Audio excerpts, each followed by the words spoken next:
Cordial saludo, apreciados estudiantes, bienvenidos a al curso de Física 3 y Laboratorio. Esta es la clase correspondiente a la semana número 13. Vamos a trabajar lo relacionado con la ecuación de Poisson y de Laplace. En este caso, entonces, lo que vamos a hacer es calcular las coordenadas cartesianas, las coordenadas cilíndricas y las coordenadas esféricas para un gradiente de voltaje. Lo que se hace en este caso es calcular las derivadas parciales y posteriormente agregamos los vectores direccionales o de dirección para este caso. Tenemos esta onda y a esta onda debemos calcularles esos tres gradientes. Aquí están, entonces calculamos las derivadas de ellos. Para el primer tipo de gradiente agregamos AX, AY y AZ. Para el segundo agregamos AR, AS y AT. Y para el último AR, Aθ y Aφ. Calculamos las derivadas de las funciones de cada componente y vamos a agregar esos vectores de dirección o vectores unitarios. A continuación, entonces, vamos a trabajar lo relacionado con los teoremas del valor medio y del valor máximo, teniendo en cuenta lo siguiente: el centro del circuito del potencial B es igual al promedio de los valores del circuito y el potencial B tiene un máximo de potencial en términos de B, de tal manera que debemos calcular las segundas derivadas.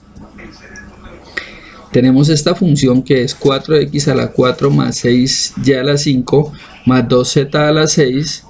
Calculamos la primera derivada que nos daría 16x a la 3 más 30y a la 4 más 12z a la 5. Volvemos y calculamos la derivada, nos daría 48x al cuadrado más 120y a la 3 más 60z a la 4, y esa sería la función de voltaje máxima para este caso. Vamos a abordar lo relacionado con la fuerza electromotriz de un campo magnético. Para eso, entonces, vamos a calcular el flujo en cada una de las espiras y nos dan estas dos expresiones para trabajar. En este caso se incorpora un ángulo de movimiento, desplazamiento. Vamos a trabajar la fuerza electromotriz en cada una de las espiras.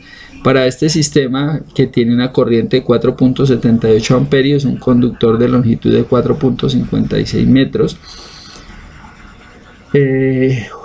un tiempo de 0.45 segundos, una velocidad angular de 7.89 radianes sobre segundos, y este sistema se ve alimentado por una fuente de 125 voltios. Para la primera espira tenemos 4.85 por 10 a la menos 5 voltios. Para la segunda espira tenemos 4.104 voltios. Miren que volvemos y trabajamos con mu 0, que es 4pi por 10 a la menos 7 Webers metros sobre amperios. Vamos a calcular a continuación la fuerza electromotriz en una barra. Para eso, entonces, vamos a trabajar con la variación de del campo magnético con referencia a la longitud. Podemos trabajar el campo magnético por la velocidad angular, por la longitud al cuadrado, por el seno al cuadrado sobre 2 alfa. Una barra conductora tiene una longitud de 5.67 metros, un campo magnético de 4.68 teslas, una velocidad angular de 9.89 radianes sobre segundos cuadrados, y el campo magnético lo realiza bajo un ángulo de 45 grados. ¿Cuál será el campo eléctrico generado entre este proceso? Trabajamos con esta expresión de acá, que sería menos 4.68 por 9.89 por 5.67 al cuadrado sobre seno al cuadrado de 45 dividido en 2.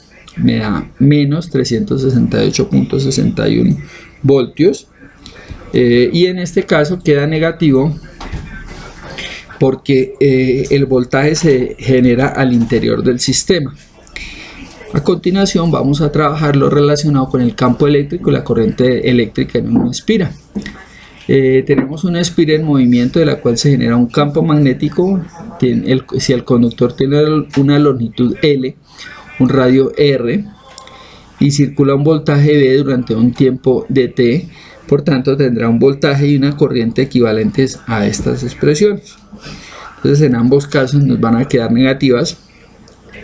Vamos a mirar, por ejemplo, para una cierta espira tiene una longitud de 0.12 metros, por ella circula un voltaje de 15 voltios, tiene un campo magnético de 5.67 teslas en un periodo de tiempo de 5.67 segundos. Si el radio es de 0.034 metros, para ella, ¿cuáles serán el campo eléctrico y el campo magnético? El campo eléctrico equivaldría a 1 voltio y el campo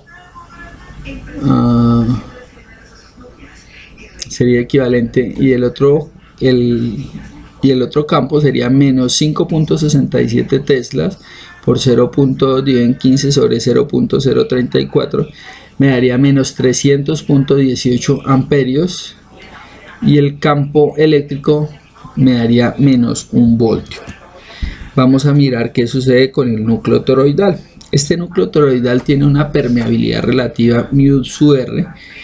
La sección rectangular de espiras N1 y N2 a lo largo del núcleo tendrán una autoinducción generada de esta manera. Hay un flujo total y hay un flujo para cada una de las espiras. Para el caso del flujo total, lo que hacemos es restar los radios, restamos el número de espiras y restamos las intensidades para cada una de las espiras. Vamos a hallar la autoinducción para este caso. Entonces tenemos 125 y 127 espiras, corrientes de 12 y 23 amperios, 23 y 27 metros de longitud, campos magnéticos de 45 y 47 teslas y radios de 0.0023 y 0.045 metros.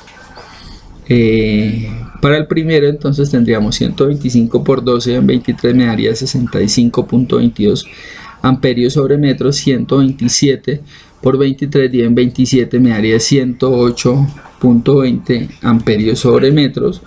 Vamos a calcular los campos magnéticos. Entonces en el primer caso tendría 4pi por 10 a la menos 7 Webers metros sobre amperios por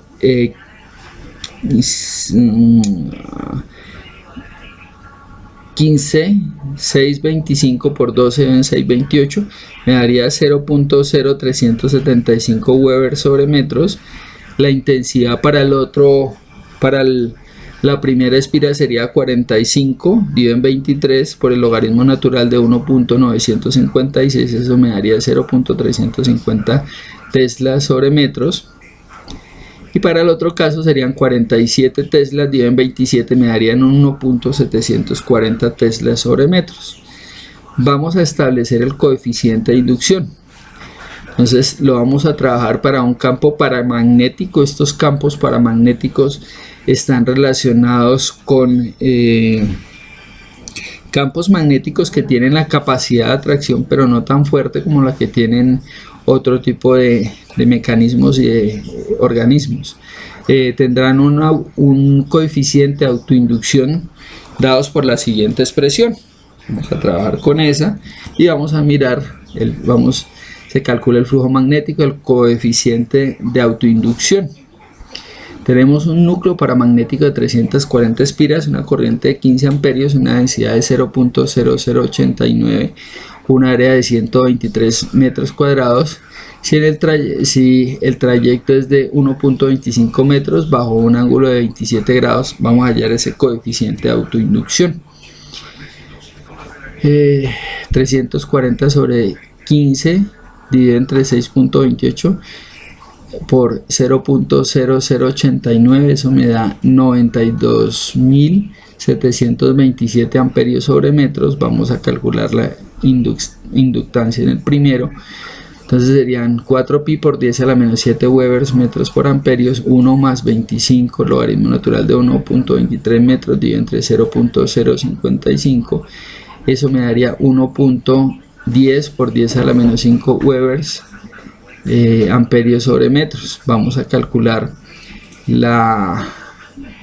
el coeficiente que nos estaban pidiendo, que sería equivalente a 4pi por 10 a la menos 7 por 115.600, la tangente de 27 por 0.368 en 3.14 me daría 72.283.50 Webers metros por amperios.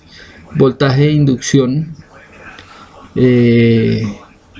entonces tenemos un voltaje es igual a menos la longitud por la variación de la corriente sobre la variación del tiempo, y la autoinductancia sería igual a N por la variación del campo sobre la variación del tiempo, y las unidades se dan en henrys. En los terminales de una bobina se genera un voltaje de inducción si ella tiene una longitud de 1.24 metros, un campo magnético de 40 teslas, 120 espiras y una corriente de 4.36 amperios en un tiempo de 12 segundos. ¿Cuál será para este caso la inducción y la inductancia? La inducción serían 1.24 metros por 4.36 amperios sobre 12 segundos, me daría 0.4533 voltios, y tendríamos